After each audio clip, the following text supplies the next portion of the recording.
Hey True Believers. So it's been a minute, but finally it's here. I ordered this about a month ago, I think, maybe 2 months ago.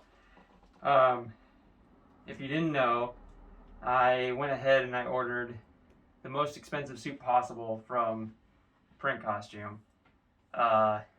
just to kind of see what the quality would be like, what would that look like, if you did that, and how would it compare to something from, say, the RPC Studio, which is comparatively a much higher end suit making company. And so went ahead and did that. There will be a video linked up there and down below if you want to check it out. It's really just me going through all of the add-ons and sort of like maximizing the most features that the company offers possible. And so, yeah, ordered that a couple months ago. Been waiting on it. And it finally arrived a couple days ago. I haven't seen it yet. Still here. I literally just cut the bottom for the sake of this video so it'd be easy to pull out for you guys. But yeah, it came in a couple days ago, and I've been sitting on it because I wanted to do this video. So you guys could see my real, honest reactions. So I'm gonna take it out of here, show it off to you guys, and then if I have time, I will compare it to my RPC Studio suit, the cheapest one I have, and see how it holds up. If not, it'll be in a part 3 that will come out in a few days then, and I'll compare it to every suit that I have. So yeah, we're burning daylight here. So take it out, take a look at it. We'll go over the different features that I had, and let's see how it turns out. I'm both excited and anxious. When you do like a suit that's this expensive, it was about $300. With 15% off, it ended up being about $250, which is about. It's still you can't even go that cheap at the RPC Studio, unless you're ordering just a suit. So yeah, all right. Enough talking. I'll pull it out. Let's take a look at her. All right. 2 bags. I was not expecting that.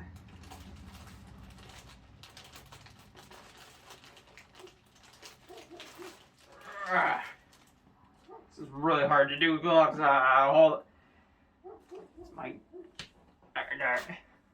One sec. Do a cutaway. We'll come back when it's open.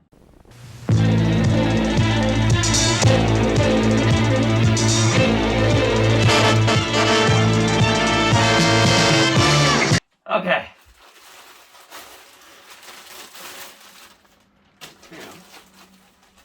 Here we are. Oh, that's a little different. I'm not used to this being the new bag. All right.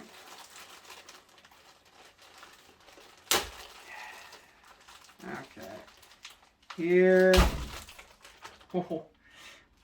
we go. See how she looks. Ooh. Oh! That's exciting. The emblem's on there.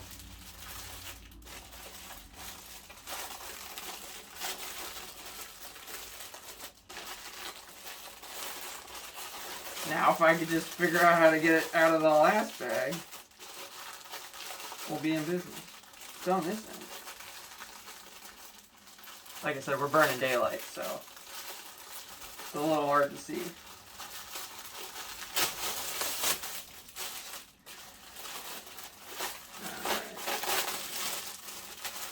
And I did do attached shoes, for those who don't remember. And I also did puff paint. So, I'm curious.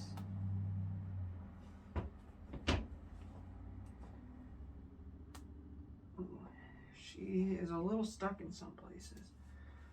I also did leather bits. So I'm going to be very gentle, trying to ease her apart. Because she's definitely stuck together in some spots. Come on. It's a bit nerve-wracking. Okay, come on. Oh.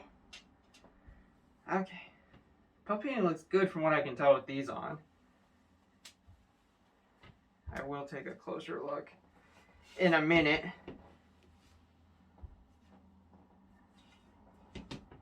Good thing I have this long counter. I can show it off to you guys firsthand before I put it on. Let me move some of this stuff out of the way real quick.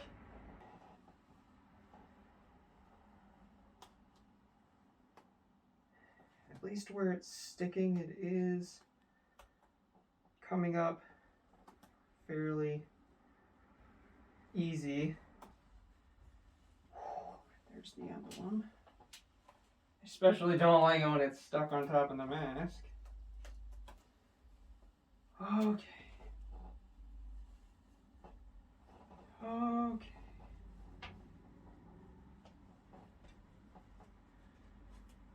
The one spot I was worried about when I ordered this, that he made note of, that I hope they paid attention to, was the Zombie Hunter suit and the Disneyland suit. There is an outline for where the leather strapping should go, but there's not supposed to actually be leather strapping there. So, the only part I'm super nervous about.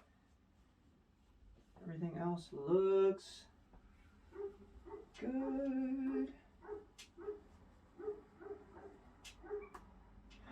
Yes, they didn't put leather strapping on the shoulder. Thank gods.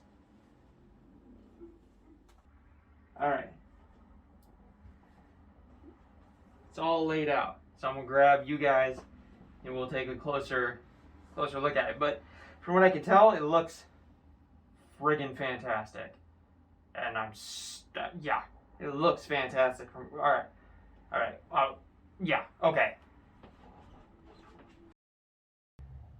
Alright, so here it is. All laid out.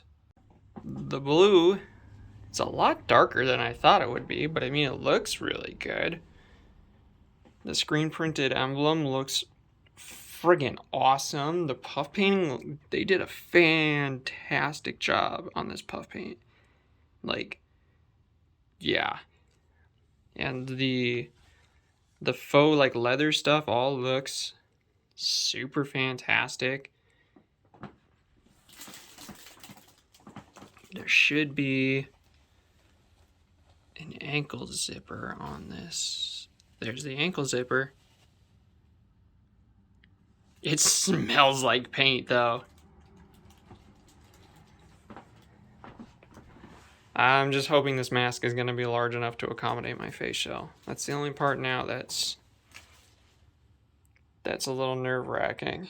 So, I guess I'll put her on. I think we have, yep, have the forearm zips.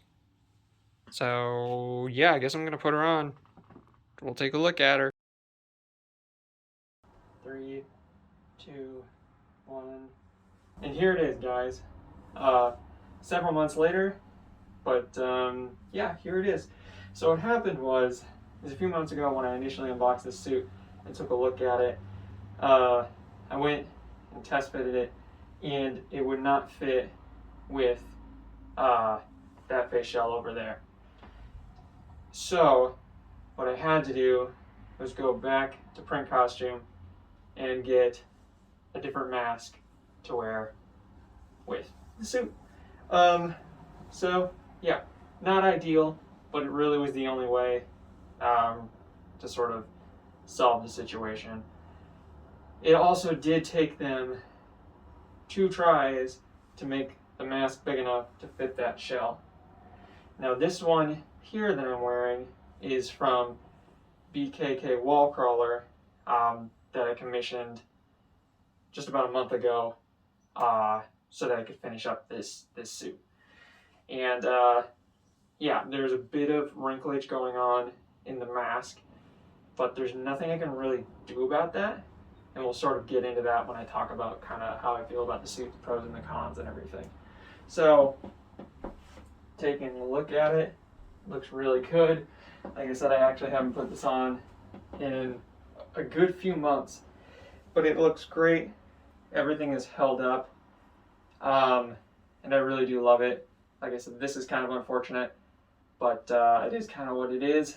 I did cut the face out of the mask underneath, so what I can do is what I did for my Ben Reilly suit when I had to swap out the masks, is I could hem the neckline and wear the neckline just over.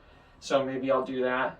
But I know with my Ben Reilly suit, sometimes it just honestly looks better just to have the raw mask peeking over rather than tucking it under the neck hole that I had made. So anyways, kind of see, you know, play that by ear. So anyways, there's that.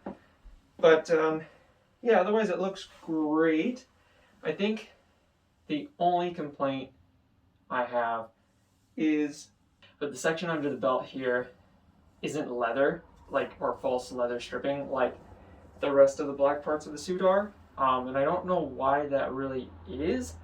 I don't know if that was an error on Printcostume's part or what, but that is something that I just noticed today before I put on the suit that I didn't even notice when I initially unboxed it.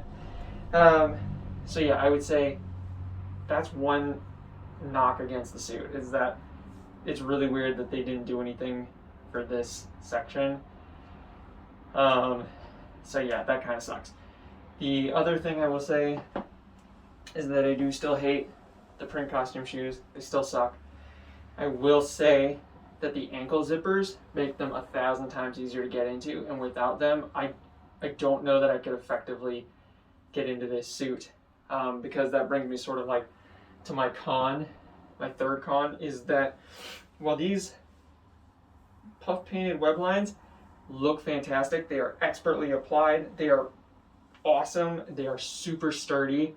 You know, you have to use a bit of oomph to get into the suit and things, you know, sometimes, and there's zero cracking. Like I said, I've only worn this suit twice now though, but even then, absolutely zero cracking at all. So it is very sturdy, but it restricts the stretching of the fabric, which means you have to be very, very careful still getting into the suit because it restricts how it bends, which also means that before with the hood, it was actually just barely tall enough to stretch over my head. And I've always used the same measurements. I haven't grown any taller. I'm 31, I'm not growing any taller. So the issue isn't my measurements, but I do believe the issue is the stretchability of the fabric being hindered by the puff paint. So that's something else to consider. The other sort of con is that this is colored fabric. Now, if you wanted, you could upgrade to their super lycra, which we saw before in the last video, and you wouldn't have this issue. But because it is the colored fabric, it is a little more sensitive. So I already do have a little bit of like puffing on some of the fingers. Part of that was from the old face shell. The interior was really rough on it, and so I was trying to get it in, and even trying to get the hood off my head once it was on me. Did pucker it a little bit, but otherwise, you know, it's fine. But that is something to consider, that if you want to do the color fabrics, which look fantastic, are super vibrant, and they don't, you know, lose their color when you stretch, which is really nice, they are just really frail. So a suit like this, where you have the web lines you got to look out for and the fabric itself, you just got to be careful. The emblems are super nice, as we were talking about before, and the false leather pieces are really well done. It looks fantastic. fantastic. But like I said, there are a few cons to consider. But yeah, guys, that's it. Obviously, the suit isn't complete yet. I still need to get the web shooters, and I still have to attach my web cartridges. I do have those. And no zombie hunter suit's complete without the cloak of levitation. So that's going to be it for this video, guys. I hope you enjoyed unboxing and taking a look at the zombie hunter suit with me. Come on, man. Next video, which will be the third and final part of our sort of series here, I'll be taking a look at this, the most expensive print costume suit possible, versus one of my RPC studio suits, which will be the most inexpensive RPC suit,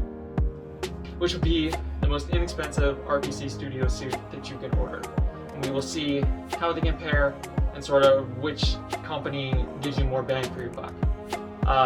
So if you don't want to miss that, hit the little subscribe button down below, maybe the bell icon so you know when the video comes out. I'm going to try and get it done real soon here, but for now, that's going to be it. I know this video was a long time coming, like I said, so thank you so much. And I will see you guys in the next one, alright? Cool. That was a weird sign off. Look how good this suit is, though. Man, I love this thing. Alright, I'll see you guys next time.